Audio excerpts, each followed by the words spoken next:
Dear student, आज की class में हम लोग डिस्कस करेंगे कॉम्प्लेक्स नंबर। ये चैप्टर 5 है, कॉम्प्लेक्स नंबर। इस कॉम्प्लेक्स नंबर में कॉम्प्लेक्स नंबर जिसे z से रिप्रेजेंट किया जाता है और ये होता है हमारे पास a प्लस आयोटा भी। अभी क्या होता है, कॉम्प्लेक्स नंबर दो पार्ट का कॉम्बिनेशन होता है। एक पार्ट को कहते हैं हम लोग रियल पार्ट और दूसरे पार्ट को हम लोग कहते हैं imaginary part. Imaginary part, real part क्या होता है, विदाउट आयोटा, विदाउट आयोटा जिसमें आई नहीं लगा होता है, और ये क्या होता है विद आयोटा जिसमें आई लगा होता है।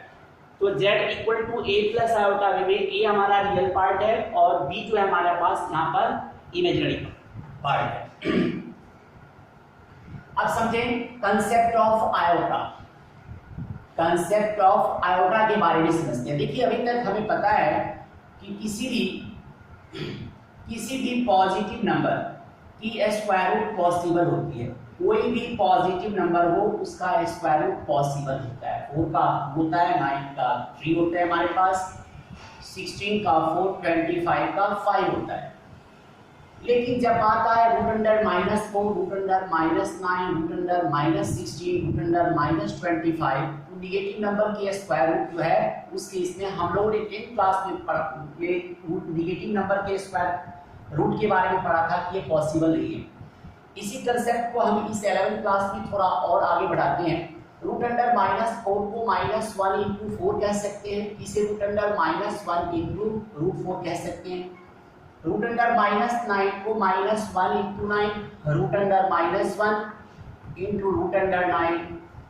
रूट अंडर 16 को -1 into root under 16, sorry -1 into 16 और -1 इंटू रूट अंडर 16। इसी तरह -1 इंटू 25 इसे कह सकते हैं -1 इंटू रूट 25। अब बात 4, 9, 16, 25 इसकी स्क्वायर रूट तो पॉसिबल है, बट रूट अंडर -1 को हम क्या लिखें? तो इसके लिए हम लोग क्या है, यहाँ पर मैथमेटिशियनों की एक टीम बनी थी और उन लोगों ने इसे कंसीडर कर लिया था रूट अंडर -1 को आयोटा।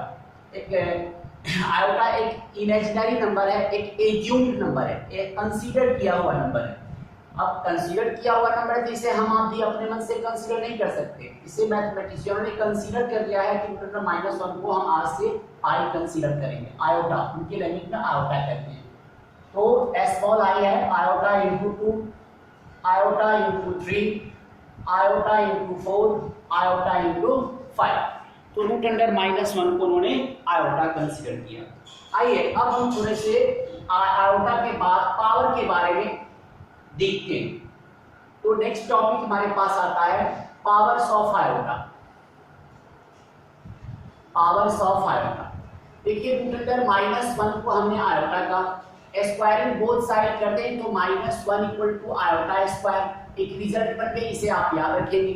अगेन स्क्वायरिंग करें तो 1 equal to iota to the power 4, ये हमारे पास हो गया। जब आयोटा स्क्वायर आयोटा 4 की वैल्यू पता है तो यहाँ से आप चाहें तो आयोटा क्यूब फाइंड आउट कर सकते हैं। Iota square into iota, iota square -1 होता है, -1 इंटू आयोटा, तो इस तरह आयोटा क्यूब की वैल्यू हो गई माइनस आयोटा। तो आप याद रखें iota square -1, iota to the power 4 1 और आयोटा क्यूब माइनस आयोटा। अब इस पर चाहें तो आप कुछ क्वेश्चन को सॉल्व कर सकते हैं। एक क्वेश्चन हम लोग देखते हैं यहाँ पर 1/3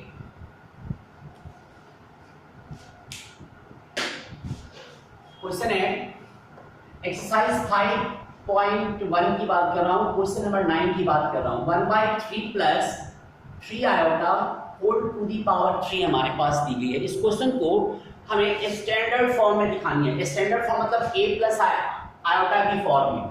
तो इसको सॉल्व करने, एक्सपेंड करने से पहले हमें a plus b whole cube का फॉर्मूला पता होना चाहिए।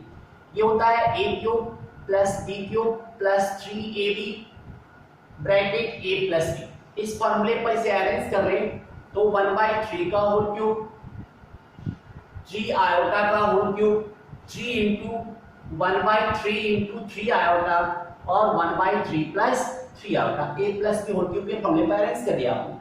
इस 3 से इस 3 कैंसिल कर दिया, 1/3 का होल क्यूब 1/27, ये 27 आयोटा क्यूब हो गए, और प्लस में 3 आयोटा से अंदर मल्टीप्लाई कर दें तो ये सिर्फ iota 3i iota into 1/3 3 cut गया, सिर्फ आयोटा हो गया, और ये हमारे पास 9 आयोटा स्क्वायर हो गया। देखिए 1/27 आयोटा क्यूब क्या है आपके पास, माइनस आयोटा होती है, तो -27 आयोटा प्लस आयोटा, और आयोटा स्क्वायर -1 होता है, तो ये -9 हो गया। क्या करें, रियल पार्ट जिसमें आयोटा नहीं है उस नंबर को एक साथ ऐड कर लें, तो ये 1/27 माइनस, इसको हम थोड़ा ऊपर नोट करते हैं, तो यहाँ पर 1/27 -9 एक साथ रियल पार्ट, और -27 आयोटा और प्लस आयोटा मीटर -26 आयोटा होगी। अब इसकी एलसीएम ले लें, 27 हमारे पास एलसीएम हो गए 1 -27 × 9 आप कर लेते हैं,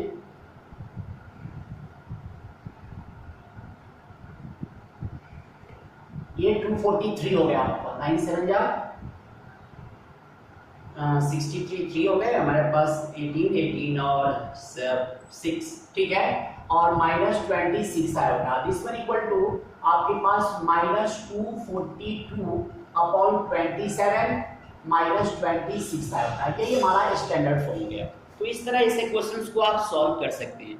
अब आइए इसमें एक और टाइप क्वेश्चन हमारे पास है इस एक्सरसाइज के अंदर, दूसरा है जिसे multiplicative inverse, multiplicative inverse short में हम MI कहते हैं, of z equal to 1/z, और कभी भी कॉम्प्लेक्स नंबर जो होती है उसको हमें स्टैंडर्ड फॉर्म में देना होता है।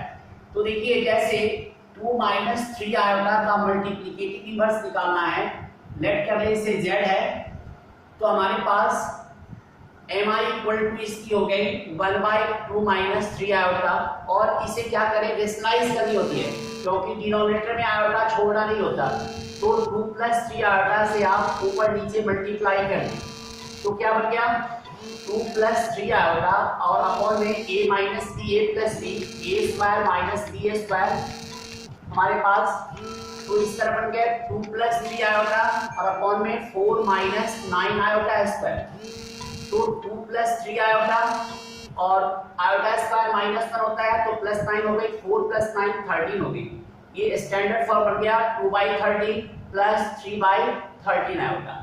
आज का आपका होमवर्क बन रहा है एक्सरसाइज 5.1 डू ऑल, सारे क्वेश्चन को सॉल्व करेंगे। नेक्स्ट क्लास में हम इस कॉम्प्लेक्स